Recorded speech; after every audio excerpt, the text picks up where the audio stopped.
Hello, I'm Jim Buell. I'm here to share some insights from the top 5 repairs from the third quarter TMC FleetNet vertical benchmarking program. Now, this program is a benefit for Technology Maintenance Council members, and it is designed to help fleets identify ways to not only reduce unscheduled roadside repairs, but to find ways to make their entire maintenance operation more effective and reduce costs.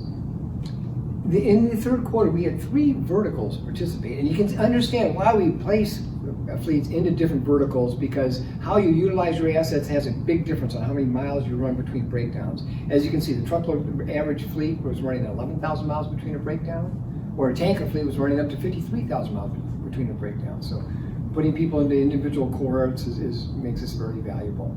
Now, 5 repairs represented 64% of all of the repairs occurred during the third quarter. So it's worth spending some time with those 5 repairs.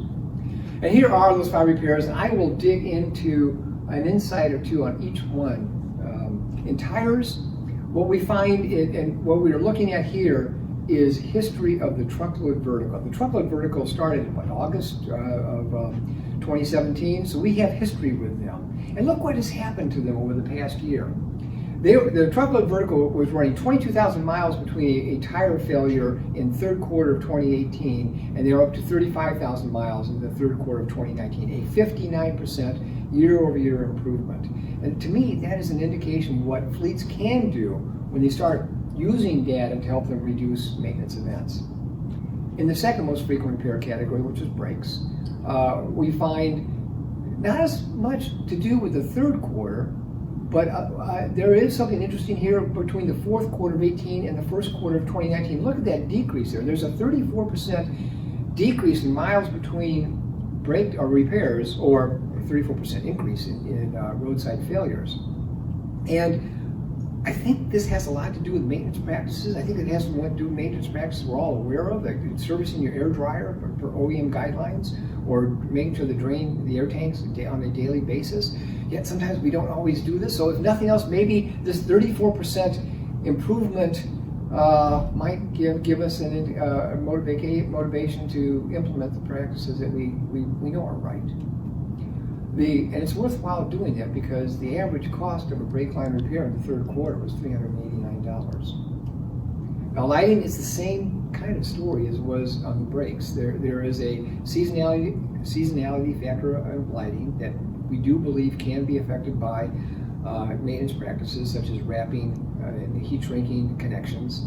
Worth doing because an average lighting repair in the third quarter was just south of $300 per repair.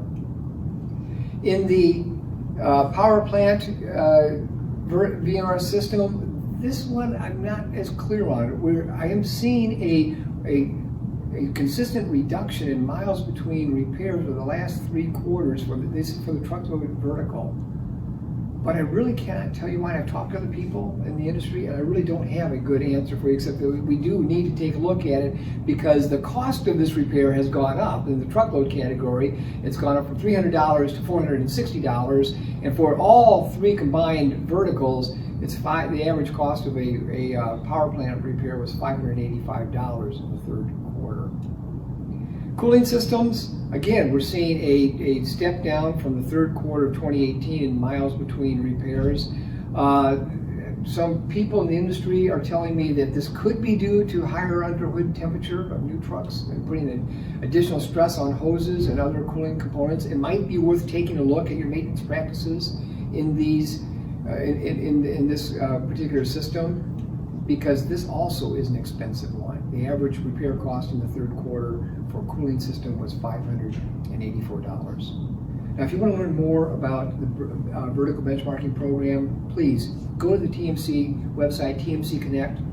You can download the full executive summary from the third quarter.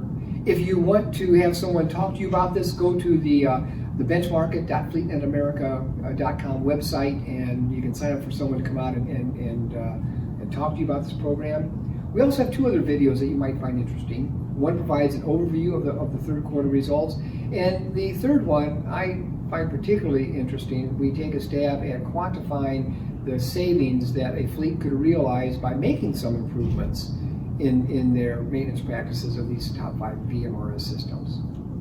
the Technology Maintenance Council and FleetNet America do believe that this program is good for our industry. We believe that data can help us reduce our maintenance expenses. Thank you.